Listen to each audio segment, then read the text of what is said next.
What is Elinor Ostrom's alternative to the tragedy of the commons? Have you ever wondered how communities can successfully manage shared resources without falling into chaos? This question takes us to the work of Elinor Ostrom, who challenged the traditional view of the tragedy of the commons. This concept suggests that individuals acting in their own self-interest will inevitably overuse and deplete shared resources, leading to collective ruin. However, Ostrom presented a different perspective. Instead of accepting privatization or government control as the only solutions, Ostrom showed that communities can manage common resources through collective self-governance. Her research revealed that people who share a resource can develop their own rules and institutions to govern its use sustainably.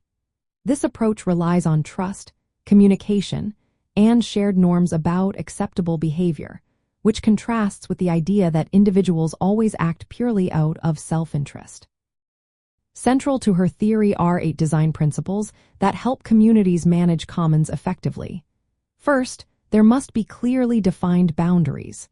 This means identifying the resource and the user group to prevent outsiders from exploiting it. Second, the rules must be adapted to local conditions, fitting the specific social and environmental context. Third, collective choice arrangements allow resource users to participate in creating and modifying the rules.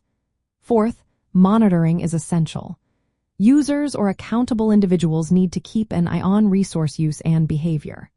Fifth, graduated sanctions ensure that violators face penalties that increase with the severity or frequency of offenses.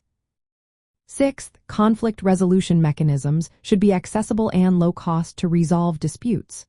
Seventh, there must be minimal recognition of rights to organize, meaning that external authorities should acknowledge the community's right to self-govern. Lastly, for larger commons, organization in multiple layers is necessary. This means having a nested structure of governance to handle different scales. These principles reflected a moral and ethical framework where individuals see themselves as part of a community with shared responsibilities. This perspective contrasts sharply with the view that people are isolated actors pursuing only their own interests.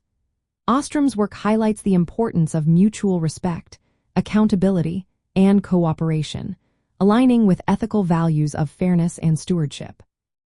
In practical terms, Ostrom's alternative suggests that empowering local communities to manage their resources can lead to sustainable outcomes without heavy-handed external enforcement. This approach respects the moral agency of individuals and groups, recognizing their capacity to act altruistically and support collective well-being. Thus, Elinor Ostrom's alternative to the tragedy of the commons is a model of self-organized governance based on trust, shared norms, and participatory rulemaking. This counters the pessimistic assumption that commons are doomed to fail due to selfish behavior. By embracing Ostrom's principles, communities can thrive while managing shared resources effectively.